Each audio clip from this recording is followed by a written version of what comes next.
Welcome to my YouTube channel. તો આજે હું તમારી સાથે શેર કરવા જઈ રહી છું કાઠિયાવાડી સ્ટાઇલમાં વઘારેલા રોટલાની રેસીપી, જે બિલકુલ ધાબા જેવી સ્ટાઇલમાં જ બનશે અને ખાવામાં ખૂબ જ હેલ્ધી અને ટેસ્ટી રેસીપી છે। ઘરમાં નાનાથી મોટા સૌને આ રેસીપી ખૂબ જ પસંદ આવશે અને 5 જ મિનિટમાં રેડી થઈ જાય એવી રેસીપી છે। તો ચાલો આપણે શરૂઆત કરીએ વઘારેલો રોટલો બનાવવાની। તો એના માટે મેં અત્યારે 2 નંગ બાજરીના રોટલા લીધા છે। ત્યાર પછી મેં 1 નંગ ઓનિયન લીધો છે, જેને મેં આ રીતે ઝીણો સમારી લીધો છે।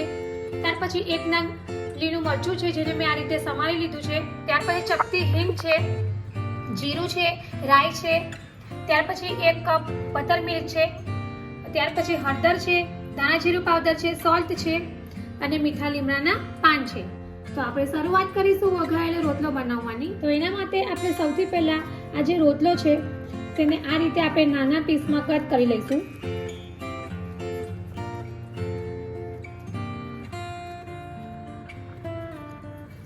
તો આ રીતે આપણે રોટલામાંથી નાના પીસ કરી લીધા છે।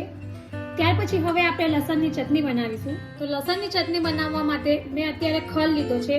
ત્યાર પછી આપણે તેમાં 8 થી 10 નંગ લસણની કળી એડ કરીશું। 1 ચમચી લાલ કાશ્મીરી મરચું એડ કરીશું અને હવે આપણે આ રીતે ખલમાં એને ક્રશ કરી લઈશું। તો આ રીતે જે આપણી લસણની ચટણી છે તે આપણે ક્રશ કરી લીધી છે। ત્યાર પછી હવે આપણે આગળ રોટલાને વઘાર કરીશું। હવે આપણે રોટલાના વઘાર કરવા માટે ગેસ ઉપર એક કઢાઈ લીધી છે। ત્યાર પછી આપણે તેમાં 2 થી 3 ચમચી ઓઇલ એડ કરીશું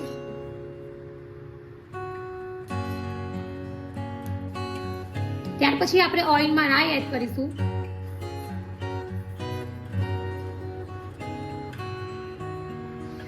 અને રાઈને આપણે થોડી શેકાવા દઈશું। તો આપણી રાઈ જે છે તે શેકાઈ ગઈ છે। ત્યાર પછી આપણે હવે જીરું અને હિંગ એડ કરીશું।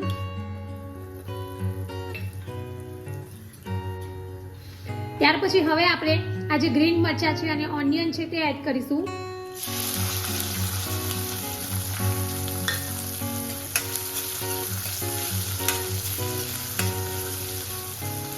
અને હવે આપણે 1 થી 2 મિનિટ માટે એને બરાબર સાંતળી લઈશું। ત્યાર પછી આપણે જે લસણની આ જે પેસ્ટ બનાવી છે તે એડ કરીશું અને હવે આપણે આ બધી વસ્તુને 1 થી 2 મિનિટ માટે બરાબર સાંતળી લઈશું। ત્યાર પછી હવે આપણે લીમડાના પાન એડ કરીશું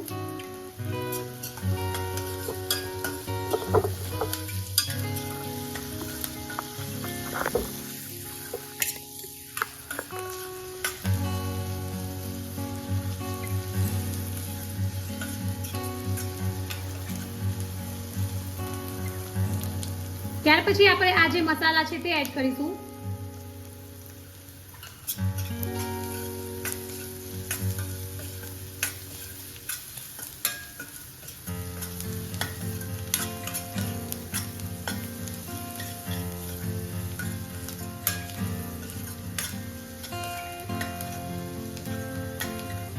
તો લગભગ 2 મિનિટ થઈ ગઈ છે અને આપણી જે વસ્તુ છે તે એકદમ સરસ રીતે કૂક થઈ ગઈ છે। તો હવે આપણે તેમાં આ બટર મિલ્ક એડ કરીશું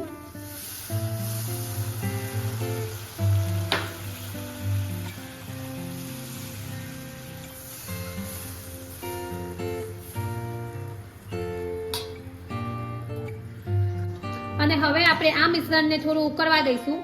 તો લગભગ 2 થી 3 મિનિટ માટે એને આપણે ઉકળવા દઈશું।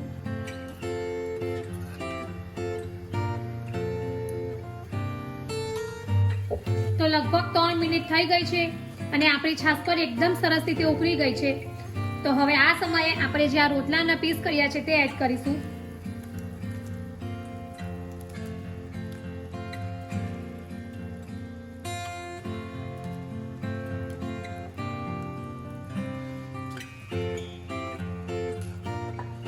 અને હવે આપણે મીડિયમ ગેસ પર 2 થી 3 મિનિટ માટે એકદમ સરસ રીતે કૂક કરી લઈશું।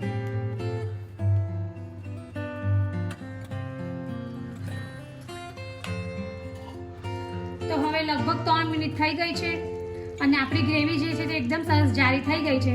તો હવે આપણે આ સમયે ગેસ ઓફ કરી દઈશું અને હવે આપણે ઉપરથી થોડી કોથમીર એડ કરીશું અને આ આ રીતે મિક્સ કરી લઈશું.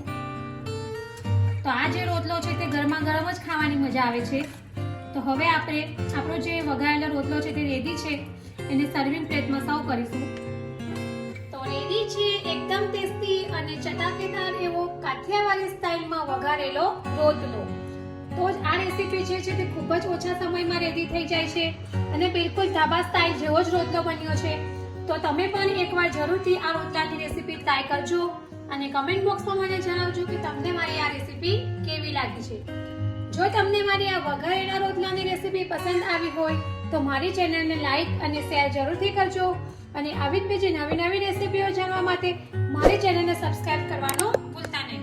તો ફરી પાછા આવા નવા વિડીયો સાથે મળીશું. ત્યાં સુધી bye bye and thank you for watching my video.